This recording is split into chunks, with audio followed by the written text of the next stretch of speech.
Você sabia que a maior revolução da história moderna não começou com um grito por liberdade, mas com o som silencioso e desesperador de um estômago vazio? Não foi a filosofia que acendeu a faísca? Foi o preço de um pão. É quase cômico, se não fosse trágico, pensar que o destino de reis e rainhas foi selado por farinha e água. Antes de se ajeitar de vez, já curte e se inscreva no canal para me incentivar a fazer mais conteúdos como esse. Conte-nos também de onde você nos acompanha e qual o horário aí agora. Diminua as luzes e vamos começar a jornada desta noite. Imagine por um instante, você está em Paris, no final do século XVIII. O ar é uma mistura úmida do cheiro do rio Sena, de fumaça de lenha e de algo mais azedo, o odor sutil da pobreza. Você sente o frio atravessar o tecido gasto do seu casaco, mas não é o frio que mais incomoda. É a fome.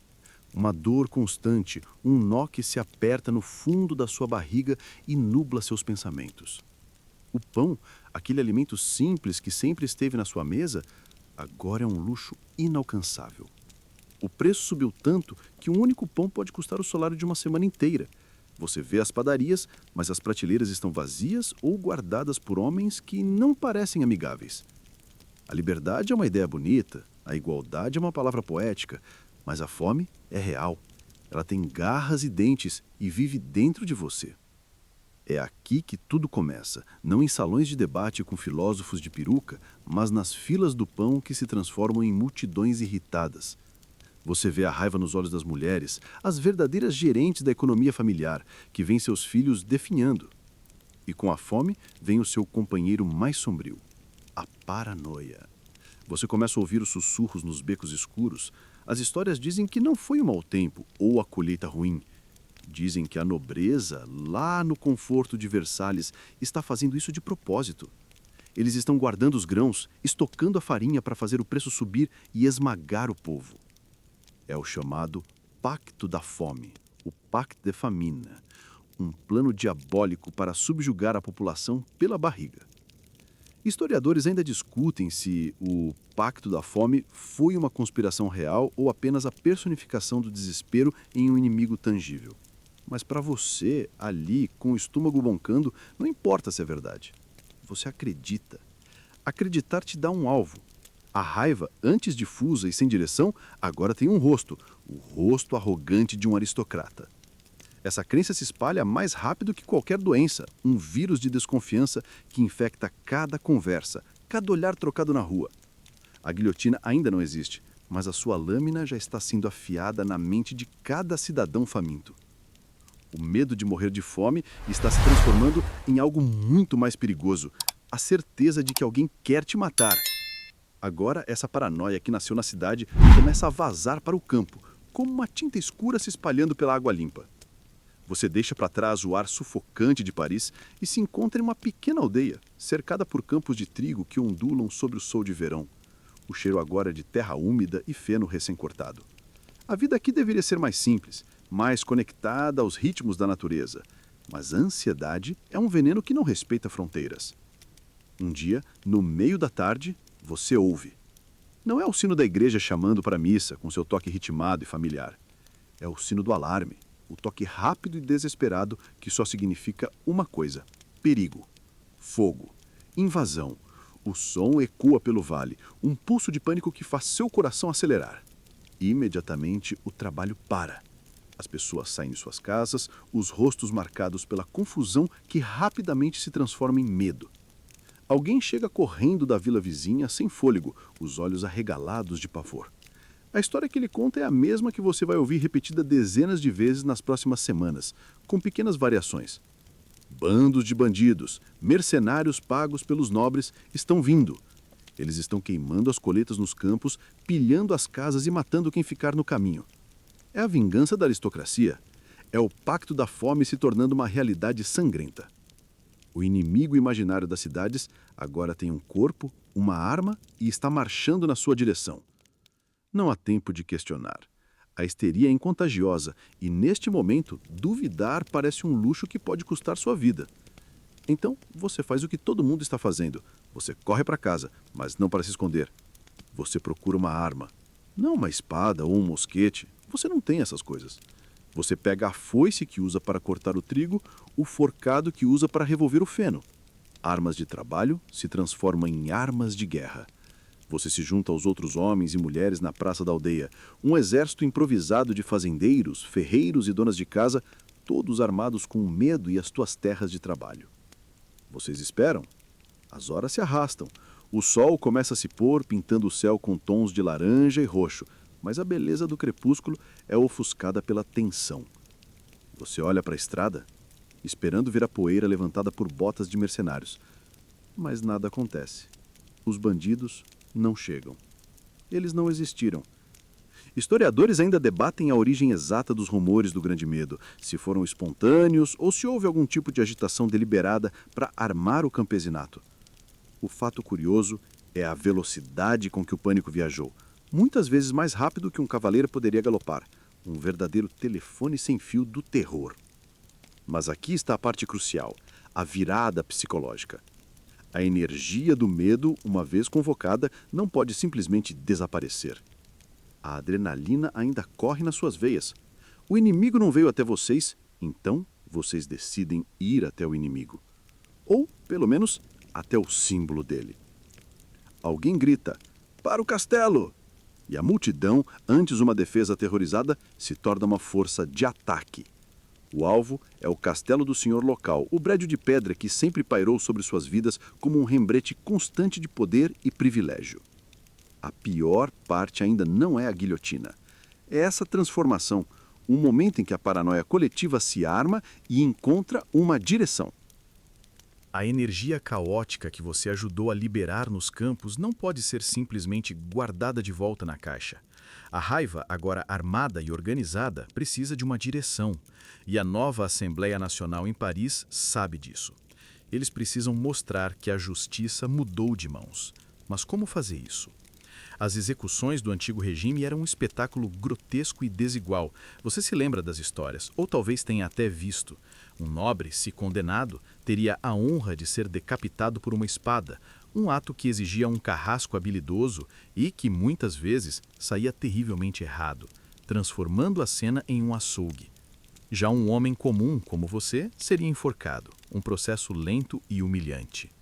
E para os crimes mais graves, havia a roda, um método de tortura medieval onde os ossos do condenado eram quebrados publicamente antes do golpe final. Era uma justiça de teatro, projetada para aterrorizar e reforçar a hierarquia. Cada morte era um lembrete de quem estava no poder. É nesse cenário que surge uma figura inesperada. Não um guerreiro ou um político radical, mas um médico, Dr. Joseph Ignace Guillotin. Imagine-o, um homem de ciência, um produto do iluminismo, que olhava para essa carnificina e via não justiça, mas barbárie ineficiente. Ele sobe ao pódio da Assembleia e propõe algo revolucionário: uma máquina. Uma máquina que tornaria a morte instantânea, indolor e, acima de tudo, igual para todos. Os meus senhores, ele diria com uma voz calma e racional, com a minha máquina, eu cortarei a sua cabeça em um piscar de olhos e você não sentirá nada. A ideia é sedutora. Em uma nação obcecada com a égalité, a igualdade, até na morte é poeticamente poderosa. Do rei ao padeiro, todos teriam o mesmo fim rápido e limpo. A lâmina não veria classe social. A máquina, que mais tarde levaria seu nome para o seu eterno horror, é projetada com uma lógica fria e científica. 2 estacas de madeira altas, uma lâmina pesada e em ângulo para garantir um corte limpo e um mecanismo simples de corda e roldana. Historiadores ainda debatem se a morte pela guilhotina é verdadeiramente instantânea ou se a consciência pisca por alguns segundos terríveis, após a cabeça ser separada do corpo, os olhos ainda vendo, a mente ainda registrando. Mas para o público da época parecia o auge da humanidade e da tecnologia. Um fato curioso é que, antes de ser usada em humanos, protótipos da máquina foram testados em animais, como ovelhas, e em cadáveres humanos obtidos de hospitais, tudo para aperfeiçoar o ângulo e a velocidade da lâmina. A morte estava se tornando um processo de engenharia. E aqui está a verdadeira virada, a parte que é pior do que a própria lâmina. A guilhotina não é apenas uma ferramenta, é um símbolo. Ela lava a consciência da sociedade. O ato de matar é terceirizado para um objeto inanimado. Não é mais um homem matando outro homem com uma espada ensanguentada. É uma máquina executando uma função. O carrasco puxa uma corda e a gravidade faz o resto. Essa desumanização, esse distanciamento psicológico, torna o ato de matar mais fácil, mais palatável, mais repetível. A guilhotina, nascida de um desejo por uma morte humana, ironicamente pavimenta o caminho para a matança em escala industrial. Ela transforma a execução em um processo burocrático. E enquanto as multidões aplaudem essa nova forma de justiça limpa e igualitária, elas não percebem que estão construindo o altar sobre o qual a própria alma da revolução será sacrificada. A máquina está pronta, limpa e terrivelmente eficiente. Ela espera em praça pública, um monumento à nova era da justiça igualitária. Mas uma máquina, por mais perfeita que seja, não tem vontade própria. Ela precisa ser alimentada. E agora a questão que paira sobre Paris não é como matar, mas quem matar. A paranoia que você sentiu nos campos, a desconfiança que envenenou as filas do pão, precisa ser transformada em lei. O medo precisa de uma estrutura, de um manual de instruções. E assim, o Comitê de Salvação Pública lhe dá exatamente isso. Eles a chamam de Lei dos Suspeitos. Um nome tão simples, quase inofensivo. Mas nesta lei você encontrará o verdadeiro motor do terror, um mecanismo muito mais cruel que qualquer lâmina de estal. Você está na sua casa modesta e alguém bate na porta.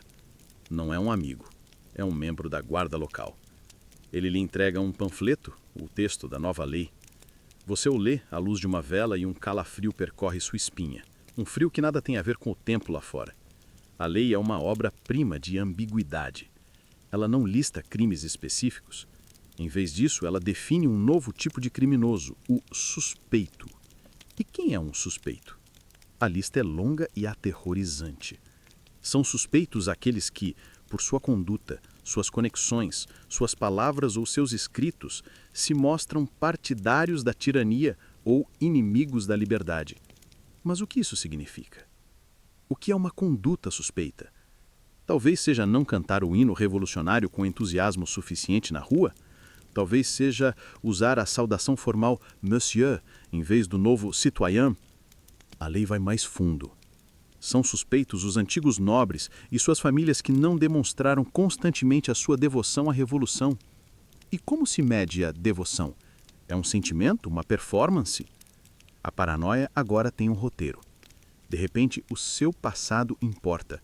Uma carta que você escreveu anos atrás, uma amizade que você já teve com alguém que agora fugiu do país, tudo pode ser desenterrado e usado contra você. O silêncio também é um crime. Não denunciar um vizinho pode ser visto como cumplicidade. A lei transforma a sociedade em uma teia de aranha de vigilância mútua. O padeiro te observa, o sapateiro te escuta. A criança que brinca na rua pode ser uma testemunha. O Estado não precisa mais de espiões, porque ele transformou cada cidadão em um espião em potencial. Historiadores ainda discutem se a lei dos suspeitos foi uma medida desesperada para proteger uma república nascente de inimigos reais, internos e externos, ou se foi a ferramenta cínica que a facção radical jacobina usou para eliminar sistematicamente toda a oposição política. Um fato curioso dessa época é a criação do certificado de civismo. Era um documento oficial, uma espécie de passaporte para a vida cotidiana que atestava que você era um bom cidadão revolucionário. Para conseguir você precisava de testemunhas, de provas do seu fervor. Sem esse papel, você não podia trabalhar, não podia comprar comida, não podia existir na Nova França. A busca por esse pedaço de papel se tornou uma obsessão diária, um ritual. Com a sociedade agora armada pela lei dos suspeitos, a paranoia tem um motor legal e está pronta para operar.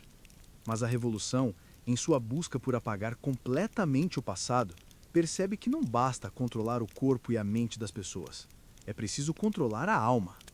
E na França do século XVIII, a alma tem um nome e um endereço: a Igreja Católica.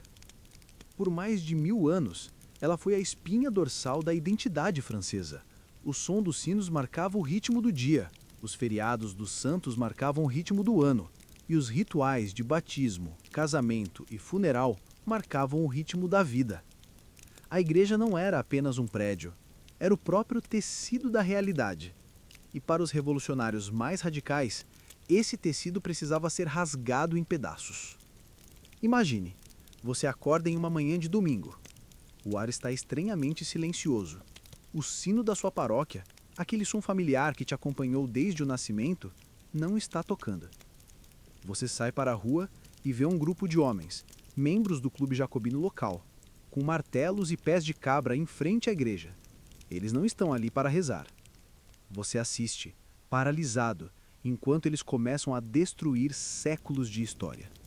Eles arrancam as estátuas dos santos de seus nichos, jogando-as no chão onde se quebram em 1000 pedaços de gesso e pedra.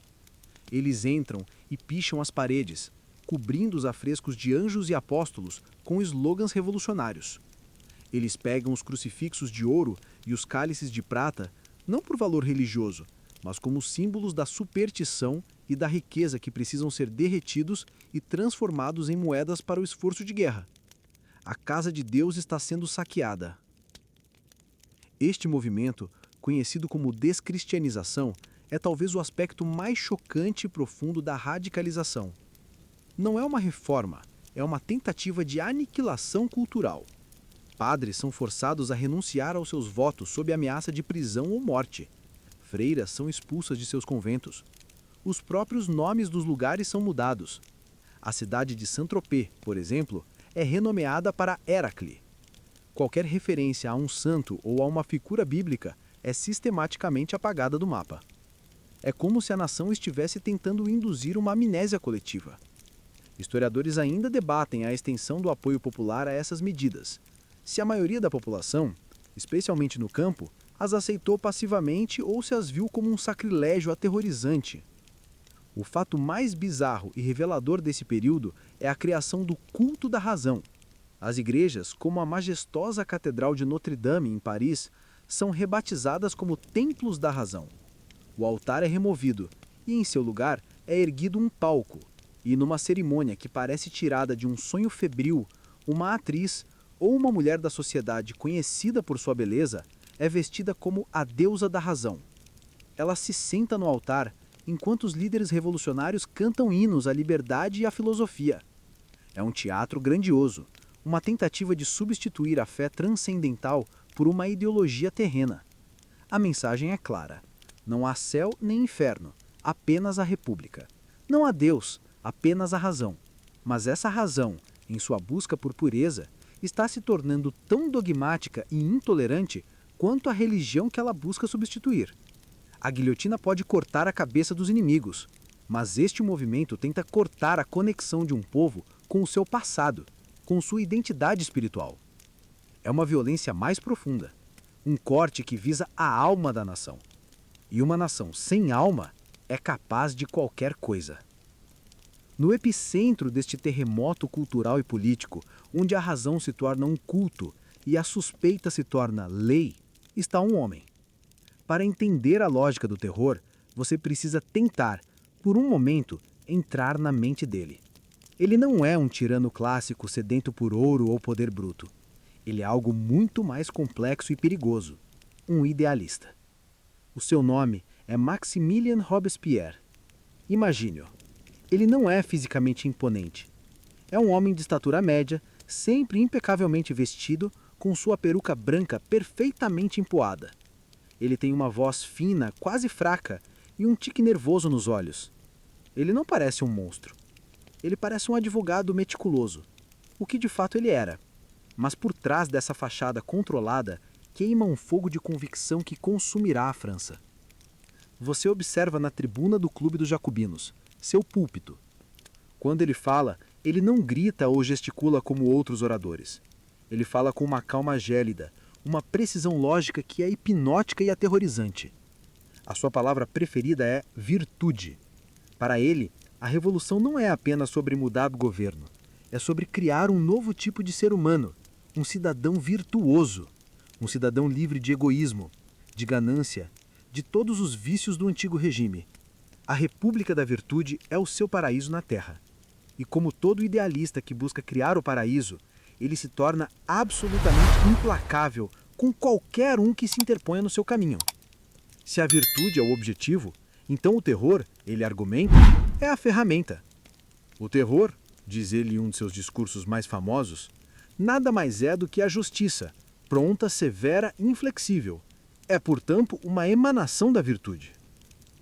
Nessa frase, você encontra a chave para toda a tragédia. Ele fundiu dois conceitos opostos, virtude e terror. Na mente dele, eles não são inimigos, são parceiros. Para purificar a nação, é preciso cortar fora as partes doentes. Não há espaço para misericórdia, para perdão, para complexidade humana. Existem apenas os puros e os corruptos, os amigos da República e os inimigos da República. Não há meio termo. Essa visão binária de mundo é a essência do fanatismo. Um fato curioso sobre Robespierre, que revela muito sobre sua psicologia, era o seu apelido, o incorruptível. Ele o cultivava, vivia em um quarto modesto, não tinha interesse em riqueza e sua vida pessoal era austera e irrepreensível. Ele acreditava ser a personificação viva da virtude que pregava. E essa autoimagem de pureza o tornava incapaz de ver o mal em suas próprias ações. Qualquer um que o criticasse não estava apenas discordando de uma política, estava atacando a própria virtude, tornando-se, por definição, um inimigo do povo. Historiadores ainda debatem a natureza da psique de Robespierre. Era ele um cínico manipulador que usava a linguagem da virtude para consolidar seu poder? Ou era um verdadeiro crente que se perdeu em sua própria utopia sangrenta? A verdade provavelmente está em algum lugar no meio. Mas quando você o escuta, você percebe o perigo real. Não é a ambição de um homem mau que é assustadora. É a certeza de um homem bom. Um homem que acredita tão profundamente em sua própria retidão que está disposto a sacrificar a humanidade no altar de sua ideologia. Ele não é o açougueiro da revolução. Ele é o seu sumo sacerdote. Ele não impunha a lâmina, mas ele abençoa a máquina.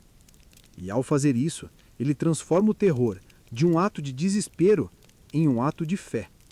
A guilhotina não... Enquanto Robespierre teorizava sobre a virtude em Paris, a paranoia e a brutalidade que ele legitimava assumiam formas ainda mais grotescas nas províncias, longe dos olhos da capital. A guilhotina, com sua imagem de morte científica e burocrática, tornou-se o símbolo do terror. Mas a verdade é que ela era muitas vezes ineficiente para o volume de inimigos que o regime produzia. Em algumas cidades, a máquina simplesmente não conseguia acompanhar a demanda. E é em um desses lugares, na cidade portuária de Nantes, que você testemunha uma das piores atrocidades da Revolução. Um método de extermínio que faz a lâmina da guilhotina parecer quase gentil em comparação. Imagine a cena. É uma noite fria e úmida de inverno. O nevoeiro paira sobre as águas escuras do rio Loire. Você está nas docas e o ar cheira a peixe e alcatrão.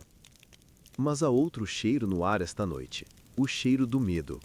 Um grupo de prisioneiros está sendo arrastado de uma prisão superlotada. Eles não estão sendo levados para a praça pública, onde a guilhotina espera. Eles estão sendo levados para o rio. São homens, mulheres e até crianças, acusados de serem monarquistas, padres refratários ou simplesmente suspeitos.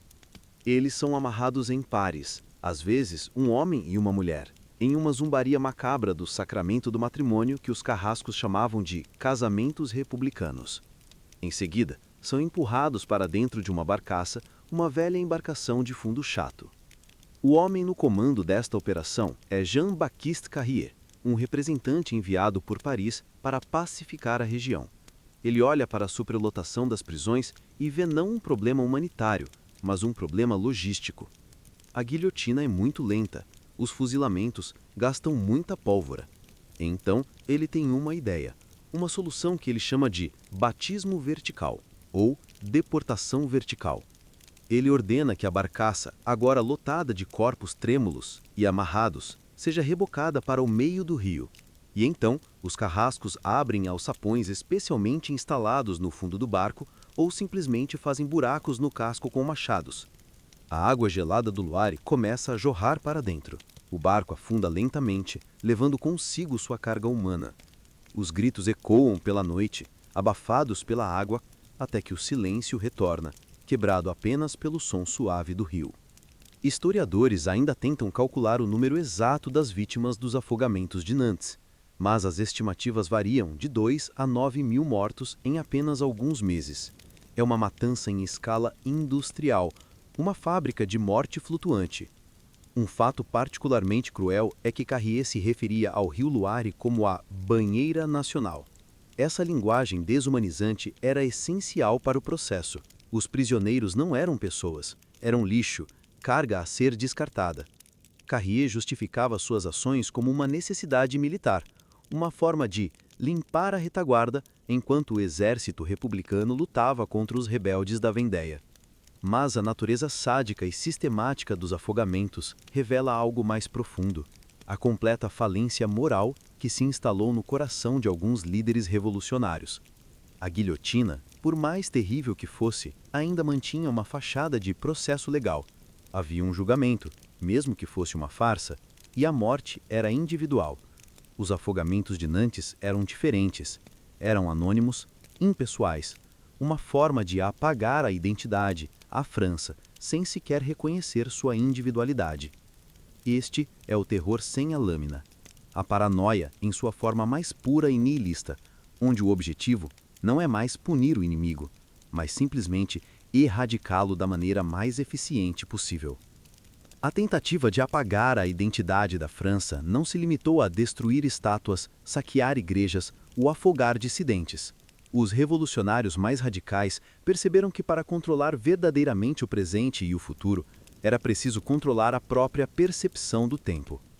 O calendário que você e toda na Europa usavam, o calendário gregoriano, era visto como um artefato irremediavelmente contaminado pelo antigo regime. Os seus nomes dos meses vinham de imperadores romanos e deuses pagãos. Os seus dias da semana honravam figuras planetárias, e toda sua estrutura girava em torno de feriados religiosos como o Natal e a Páscoa. Era um mapa do tempo que constantemente lembrava as pessoas de um passado que a Revolução queria esquecer. A solução? Jogar fora o relógio antigo e construir um novo, do zero. Imagine acordar um dia e descobrir que tudo que você sabe sobre o tempo está errado. O dia de hoje não é mais uma terça-feira em outubro. É um quindi, o quinto dia de uma década, no mês de Brumário, o mês do nevoeiro. É o ano 2 da República. O ano 1 começou no dia em que a monarquia foi abolida, retroativamente. O próprio nascimento de Cristo, o ponto zero da história ocidental, por mais de 1000 anos, foi simplesmente apagado. Você olha para o novo calendário e ele parece algo desenhado por um poeta com obsessão por simetria. O ano ainda tem 12 meses, mas cada mês tem exatamente 30 dias. E cada mês é dividido em 3 décadas de 10 dias. O domingo, o dia de descanso e oração, desapareceu. Agora você trabalha 9 dias seguidos e descansa apenas no 10º, o decadi. Os nomes dos meses são uma obra de arte poética e naturalista. O outono tem vindemiário, o mês da colheita da uva, brumário, o mês do nevoeiro, e frimário, o mês da geada. Os meses de inverno e verão seguem a mesma lógica, celebrando o ciclo da natureza: nivoso, pluvioso, ventoso. Os meses de primavera e verão também seguem a mesma lógica: germinal, floreal, prairial, mecedor, termidor e frutidor. É bonito, racional e completamente desorientador. Até mesmo os dias do ano recebem nomes. Cada dia é associado a uma planta, um animal ou uma ferramenta agrícola. O dia de Natal, 25 de dezembro, por exemplo, tornou-se o Dia do Cão. Historiadores ainda debatem o impacto psicológico real do calendário no cidadão comum, se ele foi adotado com entusiasmo ou visto como mais uma imposição tirânica de Paris. O fato mais revelador sobre o calendário revolucionário não está em sua estrutura, mas em sua fracassa. Ele foi uma tentativa grandiosa de engenharia social, uma crença de que você poderia mudar a consciência humana mudando a forma que ela mede o tempo. Mas os ritmos da vida são mais difíceis de apagar do que os nomes em um Enquanto a paranoia se institucionalizava em Paris com leis e calendários, e a crueldade atingia picos industriais em Nantes, uma guerra dentro da guerra estava explodindo em uma região da França que se recusava a aceitar a nova realidade: a Guerra da Vendéia. Não foi uma simples revolta, foi uma fratura profunda na alma da nação. Um conflito civil de uma brutalidade que chocou até mesmo os padrões da Revolução. Para você, que vive nesta região rural e devotamente católica, a Revolução não trouxe liberdade, trouxe perseguição. Eles mataram seu rei, atacaram seu padre e agora queriam levar seus filhos para lutar em uma guerra que não era sua. Imagine que você é um fazendeiro na Vendéia.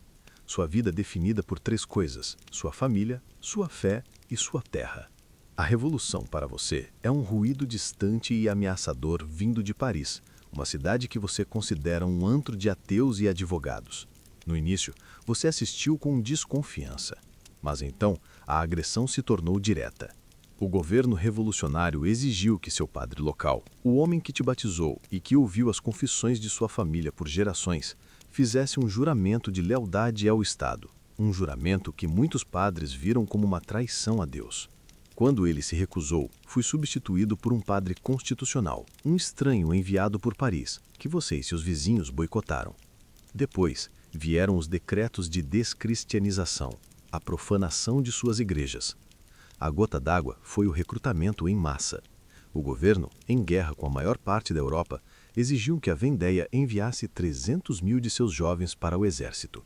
A ideia de morrer por um regime que você despreza foi o insulto final. A revolta explode, não liderada por generais experientes, mas por nobres locais e até mesmo por camponeses.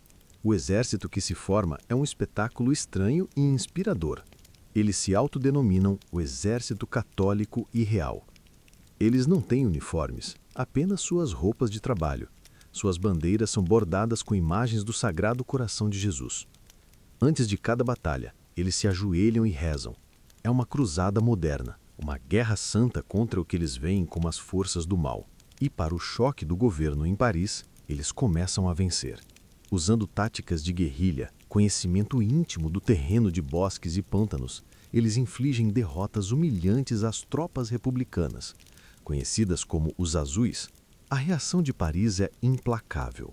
O Comitê de Salvação Pública decide que a Vendéia não pode ser simplesmente derrotada. Ela precisa ser aniquilada.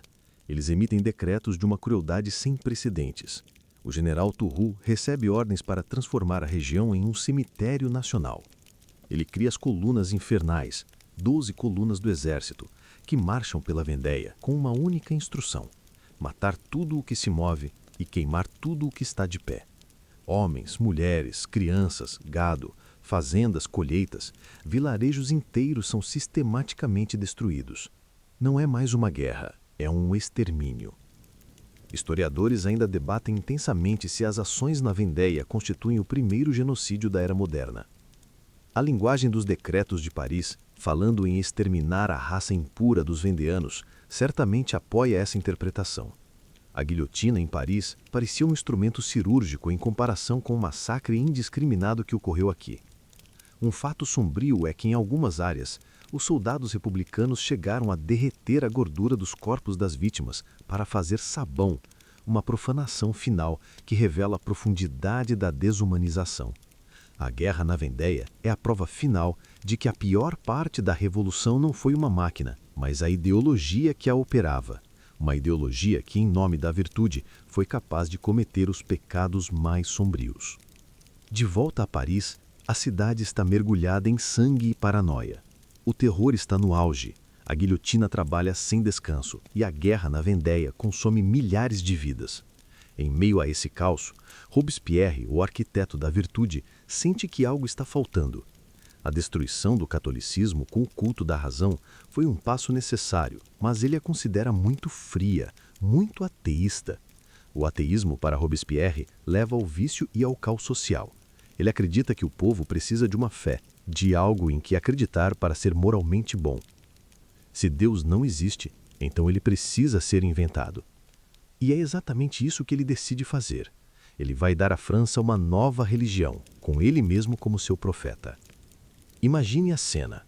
É 8 de junho de 1794. O dia é quente e ensolarado. Você está no Campo de Marte, em Paris, junto com uma multidão imensa. O governo declarou esse dia como um feriado nacional para inaugurar a nova religião de Estado, o culto do Ser Supremo. É para ser o auge do triunfo da Revolução, um momento de unidade e purificação espiritual. O espetáculo foi meticulosamente planejado pelo famoso artista Jacques-Louis David, o mesmo que pintou a morte de Marat. No centro de tudo, há uma montanha artificial gigante, feita de madeira e gesso, simbolizando a sabedoria e a elevação. No topo, uma árvore da liberdade. A atmosfera é surreal, uma mistura de festival popular e ritual sagrado. Então, ele aparece, Robespierre.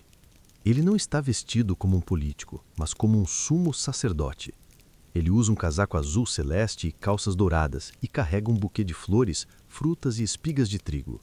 Ele é o presidente da Convenção Nacional, e naquele dia ele é o pontífice da nova fé. Ele sobe numa plataforma e faz um discurso longo e professoral sobre a imortalidade da alma e a existência de um ser supremo, uma espécie de divindade deísta impessoal que recompensa a virtude. Ele fala sobre como essa crença é o fundamento da República. Em um dos momentos mais bizarros do dia, ele pega uma tocha e incendeia uma efígie de papel machê que representa o ateísmo. Quando ela queima, revela por baixo outra estátua, a da sabedoria. A multidão aplaude, mas o aplauso parece um pouco forçado. Muitos na multidão e na própria Convenção Nacional assistem a essa cena com um desconforto crescente. Para os católicos, é um sacrilégio. Para os ateus radicais que promoveram o culto da razão, é uma traição, um retorno à superstição.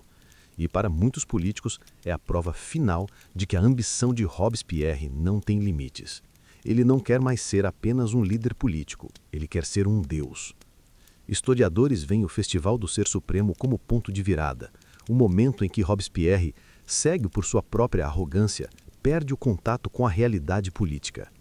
Um fato curioso e revelador é que enquanto ele descia da montanha de gesso, com um sorriso satisfeito no rosto, ouviu-se alguns de seus colegas deputados resmungando: "Olhe para o desgraçado, não basta ser o mestre, ele quer ser Deus." Outros murmuravam que o Capitólio está perto da rocha Tarpeia, uma referência romana que significava que o triunfo estava a um passo da queda. A guilhotina, a máquina que ele usou para purificar a nação, estava começando a se virar em sua direção. O festival, que deveria ter sido sua maior glória, acabou sendo o ensaio para o seu funeral. Enquanto Robespierre sonhava em ser um deus, a vida na Terra para o cidadão comum se tornava um inferno de desconfiança. A lei dos suspeitos não era apenas um texto em um papel. Ela era um veneno que se infiltrava em cada interação humana. A pior parte do terror não era o medo da guilhotina em si, mas a certeza de que a lâmina poderia ser acionada por qualquer pessoa, a qualquer momento, por qualquer motivo. O vizinho que te devia dinheiro, o rival de negócios que cobiçava sua loja, o pretendente que você rejeitou, todos tinham em mãos uma arma carregada, a denúncia anônima. E o Comitê de Salvação Pública não apenas permitia essa arma, ele a incentivava. A delação foi elevada ao status de virtude cívica. Imagine que você está sentado em uma taverna mal iluminada, tentando ter uma conversa normal. Você se inclina para contar uma piada sobre o preço do repolho ou reclamar do tempo. Mas no meio da frase, você para. Você olha ao redor. Quem está ouvindo? Aquele homem quieto no canto, tomando seu vinho, ele é um mouton, uma ovelha, como eram chamados os informantes da polícia que se misturavam à população. Você baixa a voz, muda de assunto. A espontaneidade morreu. Cada palavra é pesada, calculada. Sua casa, antes um santuário, agora parece ter paredes de vidro. Você se pega olhando para seus filhos e se perguntando se eles poderiam repetir inocentemente algo que ouviram você dizer na mesa de jantar. A paranoia se torna o ar que você respira. O governo criou uma ciência da delação. Havia caixas de correio especiais, bocas de leão de ferro, instaladas em prédios públicos, onde qualquer um podia depositar uma denúncia sem precisar se identificar. Elas eram esvaziadas diariamente. A maioria das denúncias era vaga, baseada em rancores pessoais ou em pura imaginação. Cidadão tal fez um comentário desrespeitoso sobre Robespierre. Cidadã tal foi vista conversando com um parente de um nobre imigrado.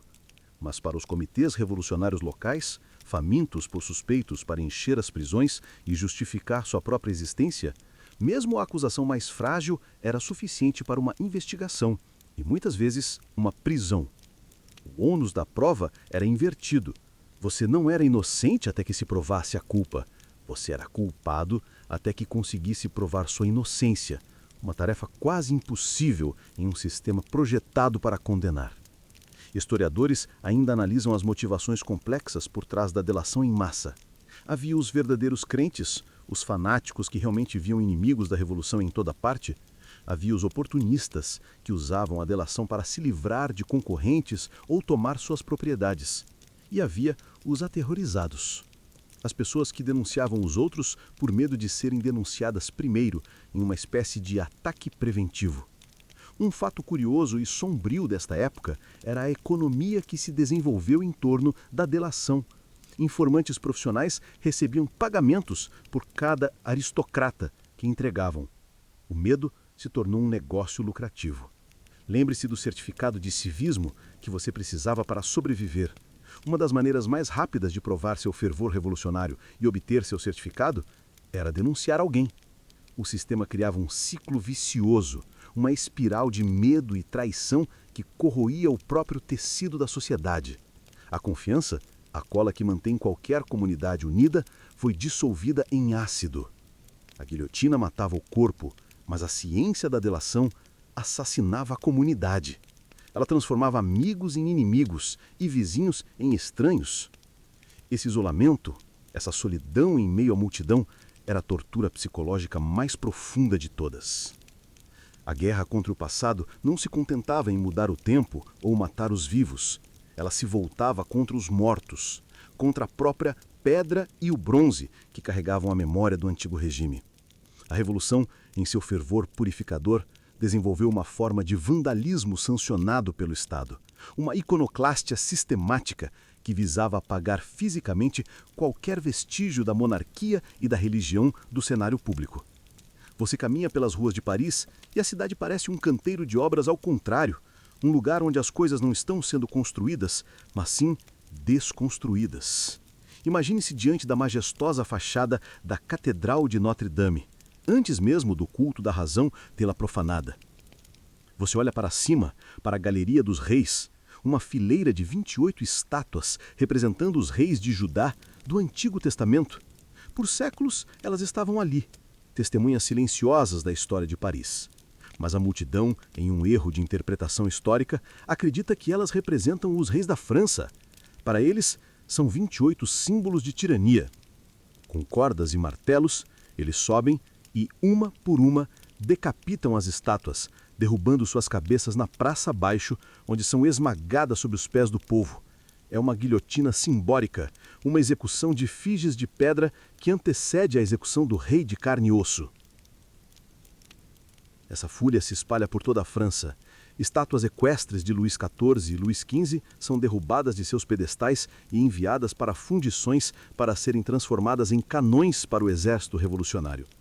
O bronze que celebrava um rei agora cuspiria fogo contra os inimigos da República. A flor de lis, o emblema da monarquia francesa, é martelada e raspada de todos os edifícios públicos, de portões de ferro a tapeçarias. Nomes de ruas são alterados com uma obsessão quase cômica. A Place Royale, Praça Real, se torna a Place des Auges. A Rue de la Couronne, Rua da Coroa, se torna a Rue de la Nation. É uma tentativa de reescrever o mapa mental da cidade, de garantir que ninguém possa navegar pelo presente usando os marcos do passado. Historiadores veem esse vandalismo não como um ato de destruição sem sentido, mas como um ato político calculado, uma forma de propaganda visual. Ao destruir os símbolos do antigo regime, a Revolução afirmava seu poder e sua irreversibilidade. Um fato curioso e irônico é o destino da Abadia de Saint-Denis, a necrópole real onde os reis da França foram enterrados por mais de 1000 anos. Em 1793, a Convenção Nacional ordenou a profanação dos túmulos reais. Os caixotes de reis lendários, como Dagoberto, Carlos Martel e Henrique IV, foram abertos. Seus restos mortais são alguns surpreendentemente bem preservados. Foram retirados e jogados em uma vala comum, cobertos com cal viva. O objetivo era destruir o conceito de linhagem real, mostrar que, mesmo na morte, os reis não eram diferentes de um cidadão comum. Essa destruição da memória em pedra e osso é uma das faces menos conhecidas, mas mais profundas do terror. A guilhotina removia os indivíduos, mas esse vandalismo tentava remover a própria ideia que eles representavam. Era uma lobotomia cultural, uma tentativa de criar uma nação sem memória, uma nação que só poderia olhar para frente porque a estrada para trás havia sido sistematicamente demolida. Mas apagar a memória de um povo é como tentar apagar as marés. Você pode perturbar a superfície, mas as correntes profundas sempre permanecem. Em meio à caça a suspeitos, a reinvenção do tempo e a demolição da memória, a causa original de todo o levante nunca desapareceu. A fome, o pão. Aquele problema visceral que colocou tudo em movimento agora retornava, mas de uma forma nova e mais sinistra. Não era mais apenas um problema de escassez, tornou-se uma arma política. O governo revolucionário, que subiu ao poder prometendo pão ao povo, agora usava o controle dos alimentos como uma das mais eficazes ferramentas de manipulação e terror contra a população que afirmava proteger.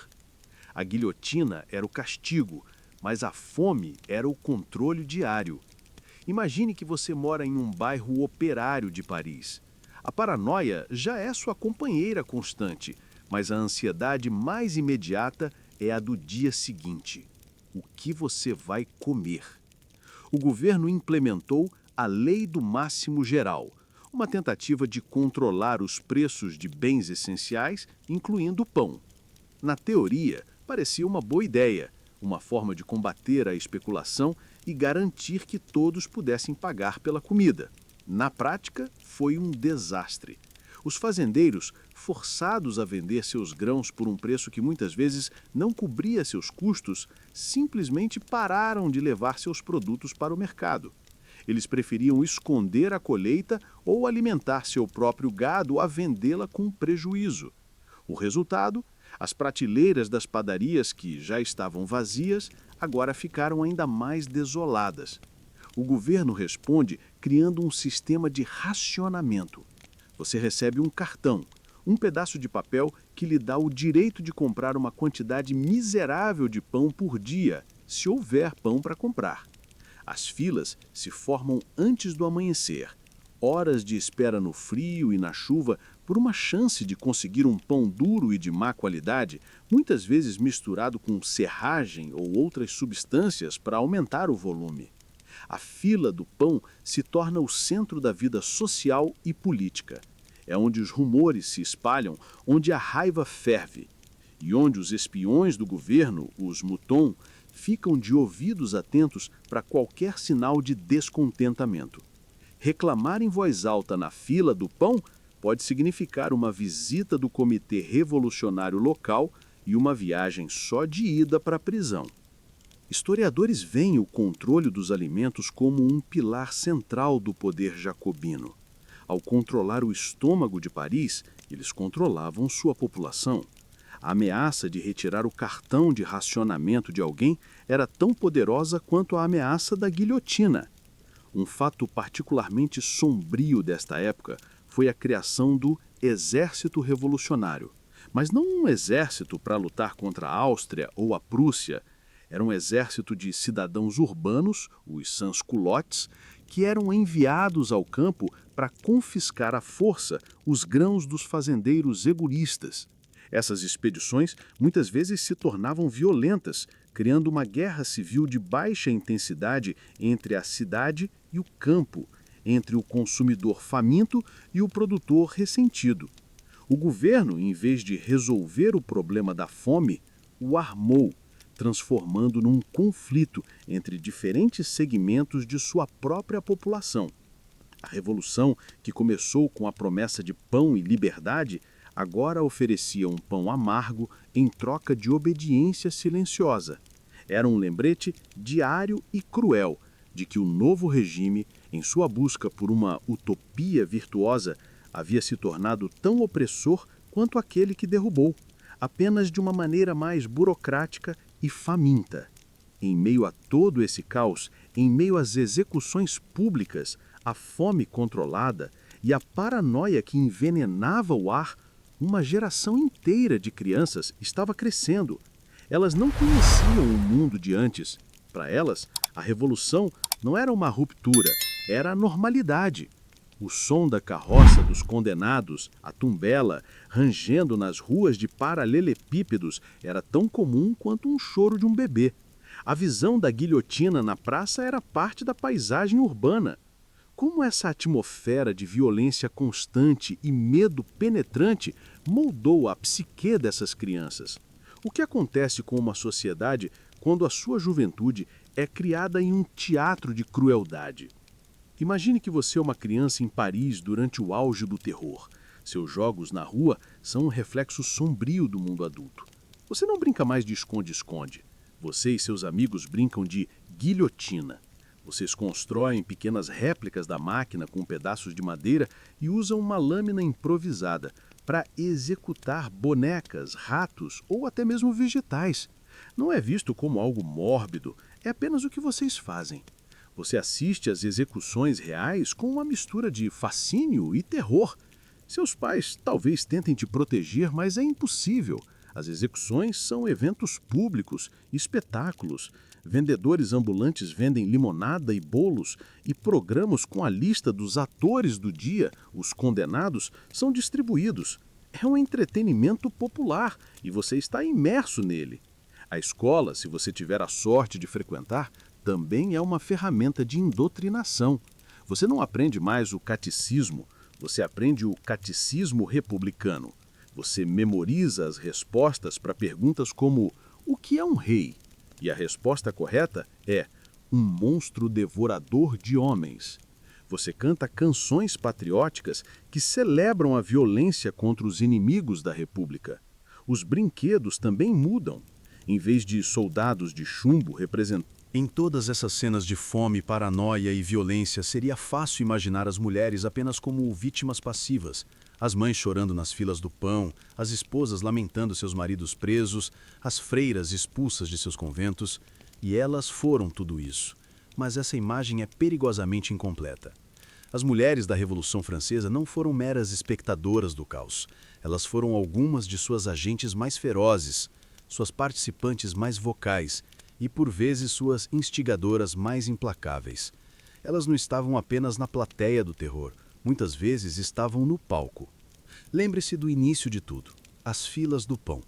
Foram as mulheres, as poissardes, peixeiras e as donas de casa de Paris que sentiram a fome de forma mais aguda e que deram o primeiro passo decisivo.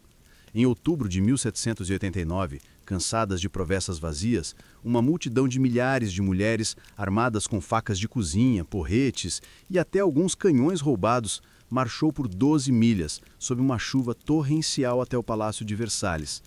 Não foram os políticos ou os soldados, foram essas mulheres que invadiram o palácio, confrontaram o rei e a rainha e os forçaram a retornar a Paris, tornando-os prisioneiros virtuais da Revolução.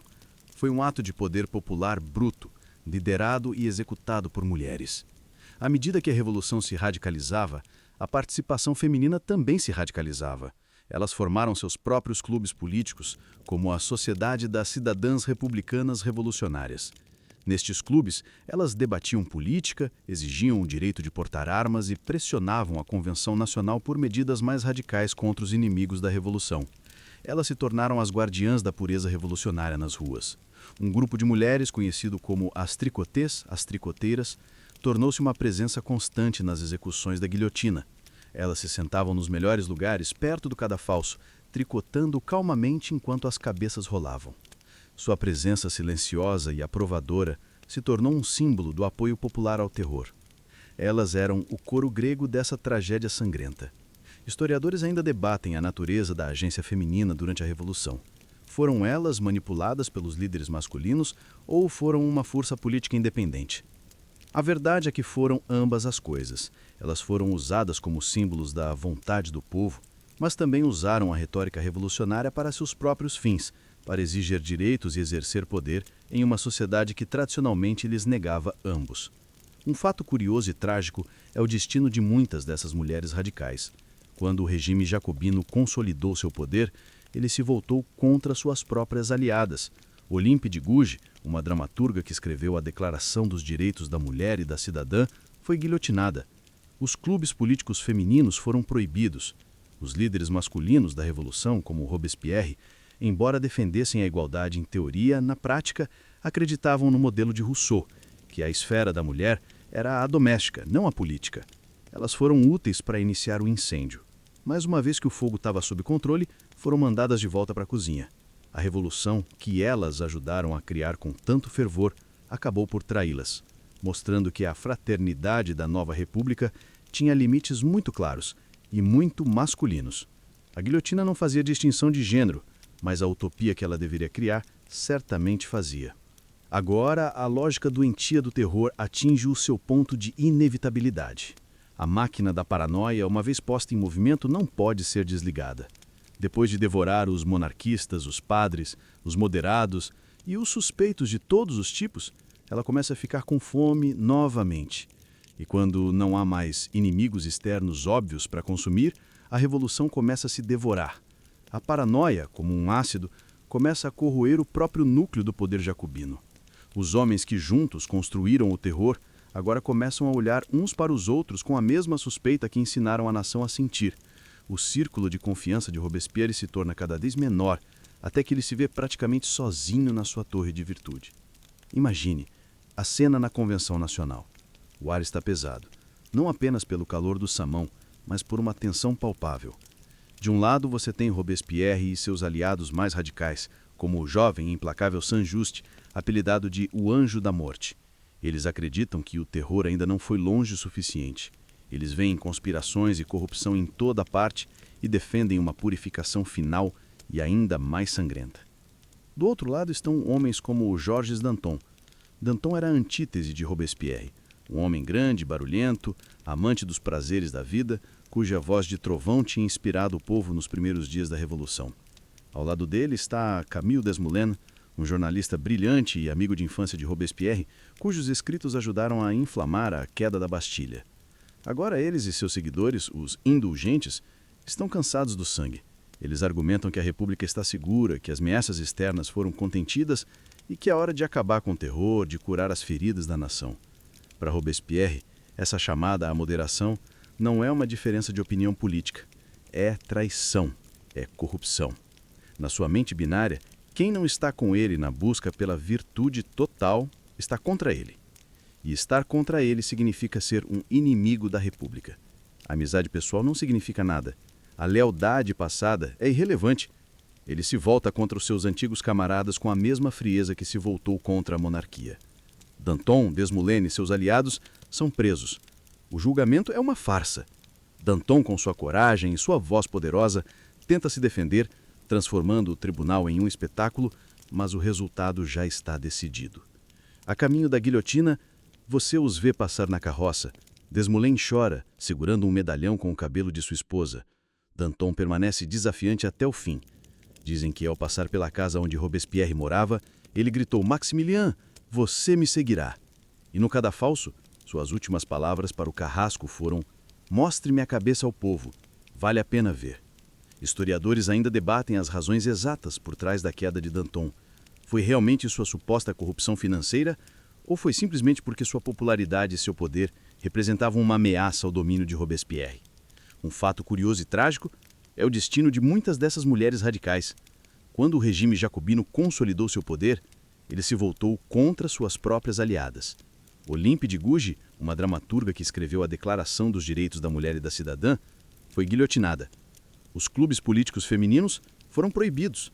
Os líderes masculinos da Revolução, como Robespierre, embora defendessem a igualdade em teoria, acreditavam no modelo de Rousseau, que a esfera da mulher era doméstica. Eles foram úteis para iniciar o incêndio, mas uma vez que o fogo estava sob controle, foram mandadas de volta para a cozinha. A revolução que elas ajudaram a criar Com Danton e os indulgentes fora do caminho, a última voz da moderação foi silenciada. Robespierre agora tem o controle quase absoluto. E o que ele faz com esse poder é acelerar. O período de 6 semanas que se segue à morte de Danton é conhecido como o Grande Terror. Se o terror até agora tinha sido um incêndio florestal, agora se torna uma fornalha. A lógica da paranoia, livre de quaisquer restrições, atinge seu ápice febril e delirante. A guilhotina, em Paris, que antes executava algumas dezenas de pessoas por mês, agora começa a trabalhar em um ritmo industrial. Imagine a atmosfera em Paris neste verão de 1794. O medo não é mais um sussurro, é um grito constante. As prisões estão tão cheias que os prisioneiros mal conseguem se mover. Para acelerar o processo, o Tribunal Revolucionário é reformado pela infame Lei de 22 de Prairial. Essa lei, redigida pelo próprio Robespierre, é a legalização da loucura. Ela remove o que restava de um processo legal justo. Os acusados são privados do direito a um advogado de defesa. O tribunal não precisa mais ouvir testemunhas. A única evidência necessária é a convicção moral dos jurados. E só pode haver 2 vereditos possíveis: absolvição ou morte. Não há sentenças de prisão ou deportação. É tudo ou nada. E na maioria das vezes, é a morte. As execuções se tornam uma rotina macabra e diária. As carroças dos condenados formam um comboio constante do Palácio da Justiça para a Praça da Guilhotina. A população de Paris, que antes se aglomerava para assistir ao espetáculo, agora começa a se afastar. O cheiro de sangue paira sobre o bairro. Os moradores locais reclamam que o sangue que escorre do cadafalso está contaminando seus poços e entupindo os esgotos. A guilhotina tem que ser movida para uma área mais remota da cidade para continuar seu trabalho sem incomodar os cidadãos. O entretenimento se tornou um problema de saneamento básico. As vítimas agora não são apenas aristocratas ou padres.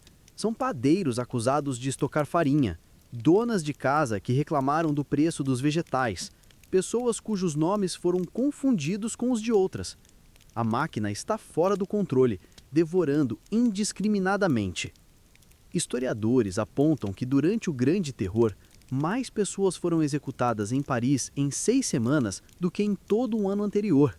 Foi uma purga em alta velocidade, uma tentativa desesperada de Robespierre de por fim alcançar sua utopia de virtude, eliminando todos os inimigos restantes.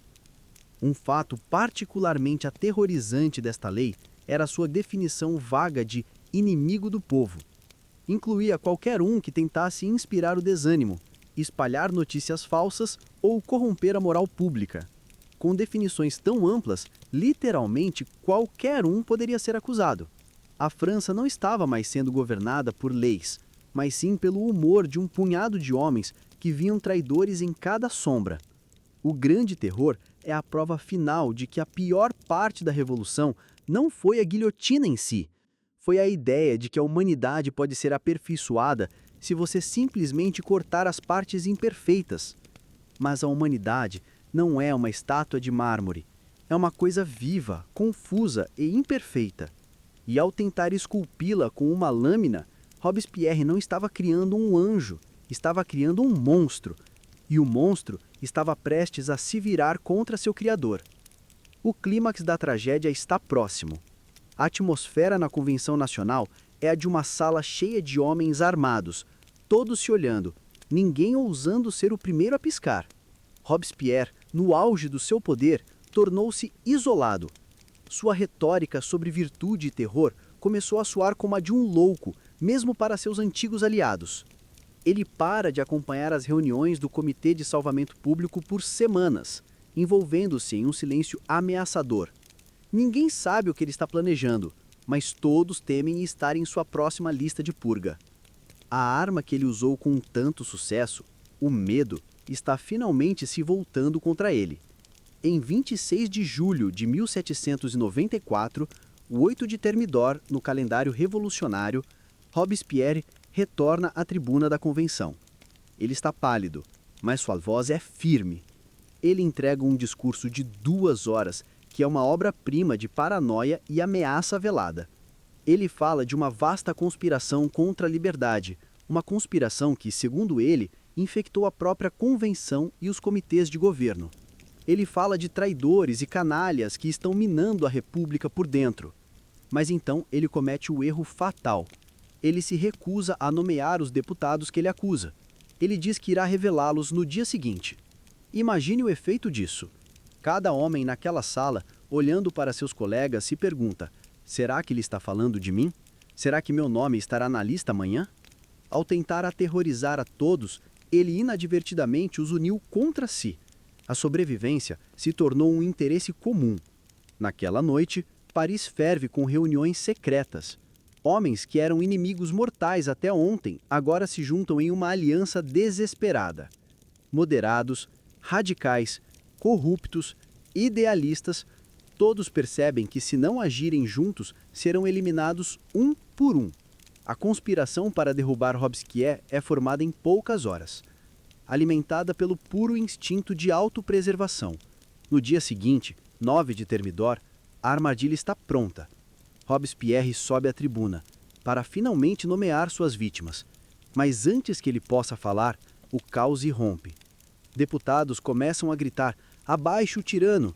O presidente da convenção, que era um dos conspiradores, se recusa a dar-lhe a palavra. Toda vez que Robespierre tenta falar, sua voz é abafada por um coro de acusações. Ele olha para seus antigos aliados na montanha, a facção radical, implorando por ajuda, mas eles permanecem em silêncio. Em desespero, ele se volta para os deputados da planície, os moderados que ele tanto desprezava, mas eles também lhe dão as costas. A cena se torna icônica. Robespierre, o orador mestre, fica sem palavras, sua garganta seca de pânico e exaustão. Alguém grita: é o sangue de Danton que o sufoca. A convenção vota por sua prisão junto com seu irmão Augustin, Saint-Just e seus aliados mais próximos. Historiadores ainda debatem os detalhes da noite que se seguiu. Robespierre e seus seguidores são libertados por partidários na Comuna de Paris e se refugiam no Hotel de Villy. Por um momento, A queda de Robespierre é tão rápida e vertiginosa quanto sua ascensão. O homem que, um dia antes, era o mestre da França, agora um prisioneiro mutilado, esperando seu destino. A convenção o declara fora da lei, o que significa que ele e seus seguidores podem ser executados sem julgamento.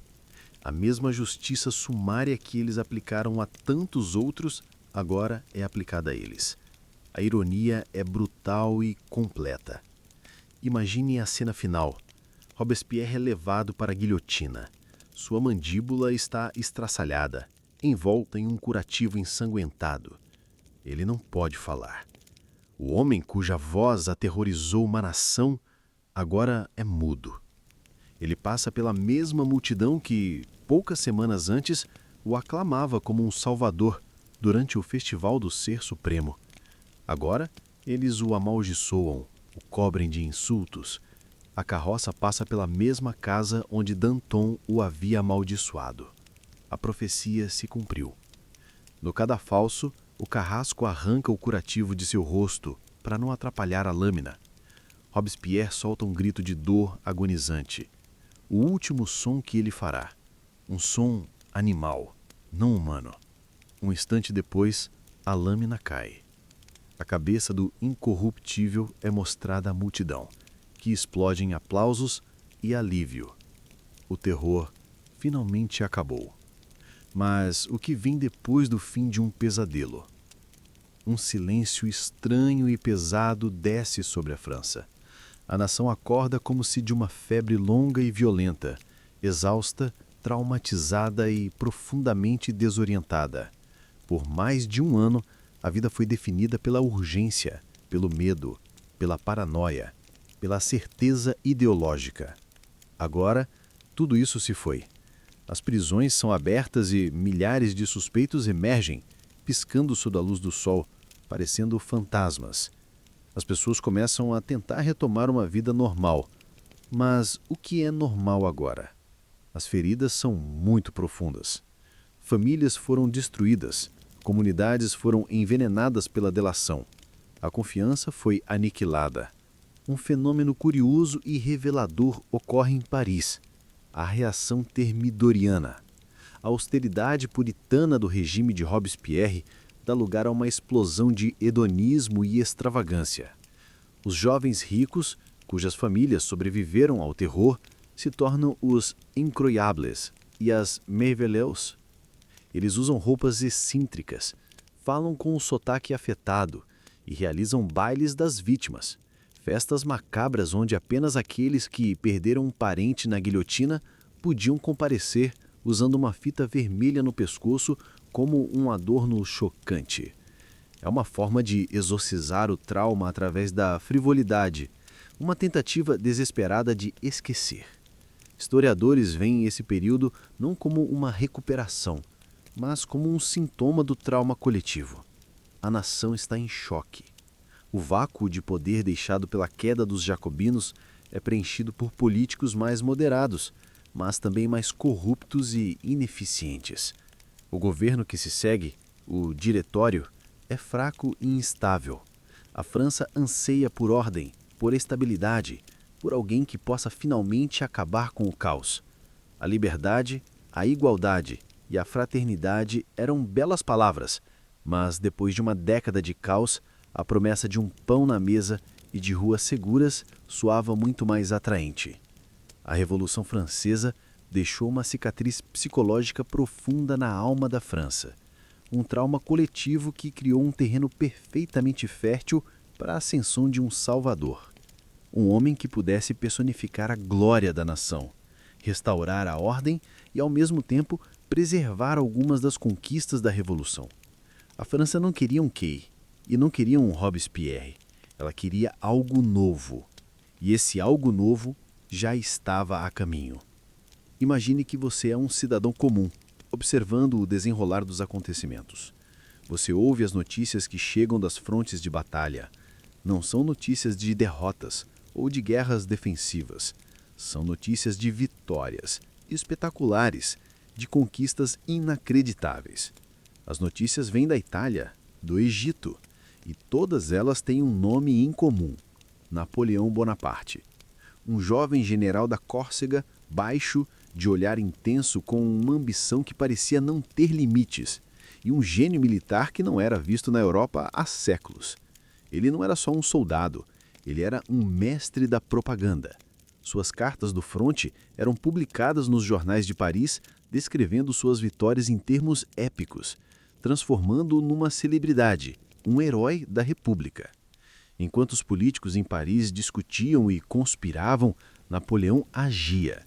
Ele trazia para a França não apenas vitórias, mas também tesouros, obras de arte e ouro dos territórios conquistados. Ele se apresentou